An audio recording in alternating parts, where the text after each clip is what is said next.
Oh, hello my friends, hope you are well. Today I've got a quick video just to tell you why you should not paint your miniatures on the sprue.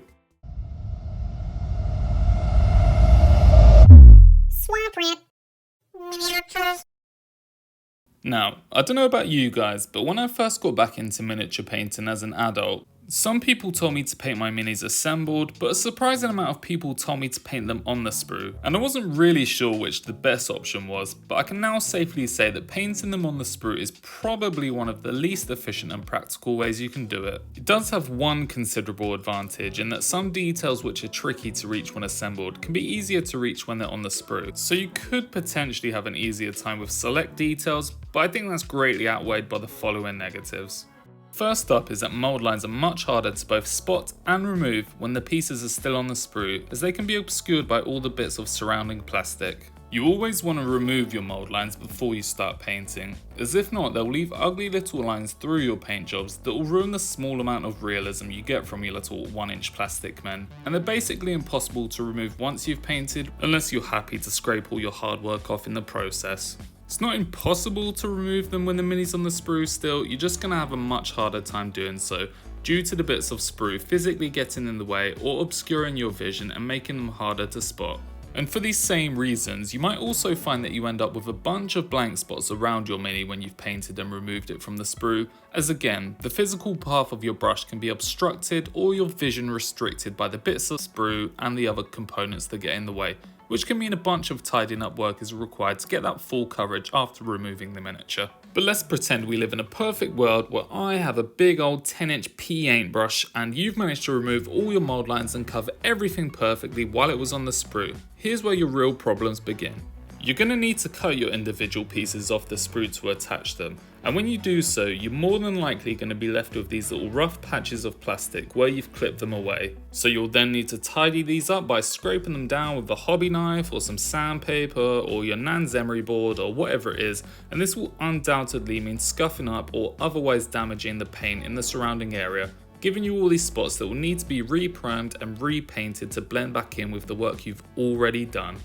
Then, as you're actually assembling your miniature, you risk further damage to your finished paint job by physically pushing on it to slot the pieces together. You could mitigate this by varnishing first, and not all miniatures need to be slotted together like this Stormcast to be fair, but any unnecessary handling of the paint job, especially when there's glue or plastic cement floating around, means risking extra wear and tear and subsequent cleanup work, which is not what you want, especially when the miniature hasn't even made it to the table yet.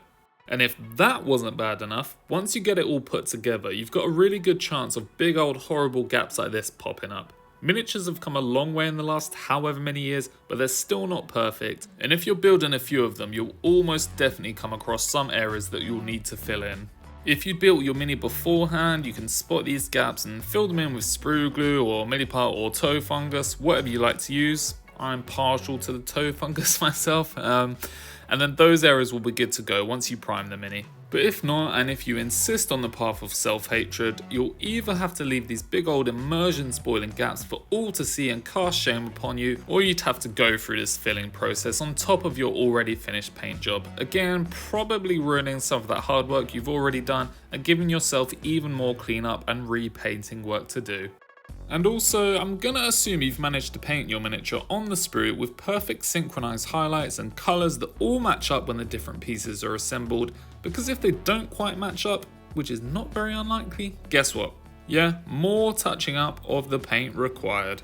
So to me it just seems like whatever you do with painting on the sprue, you're going to end up ruining parts of the paint job you've already finished, which is frustrating in of itself, and you're going to end up giving yourself a ton of cleanup and repainting work to do.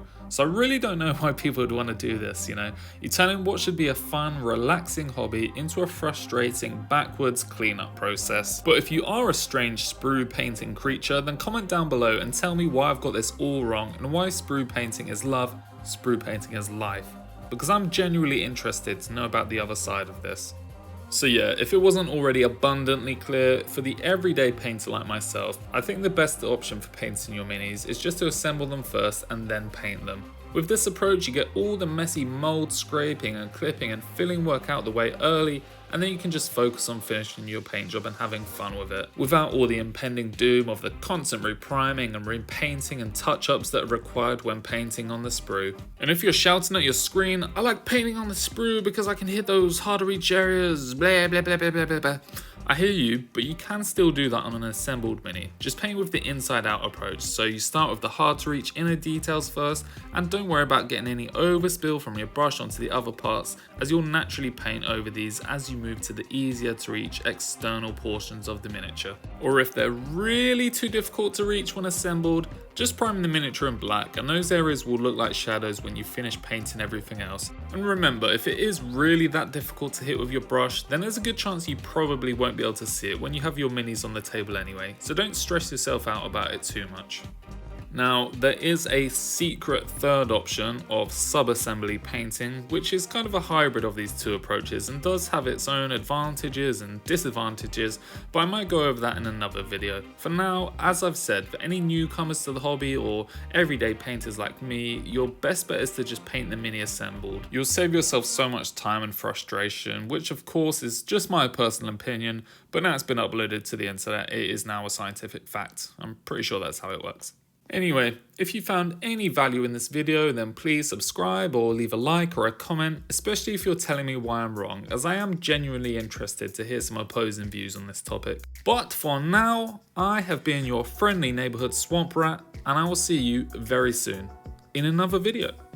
See ya.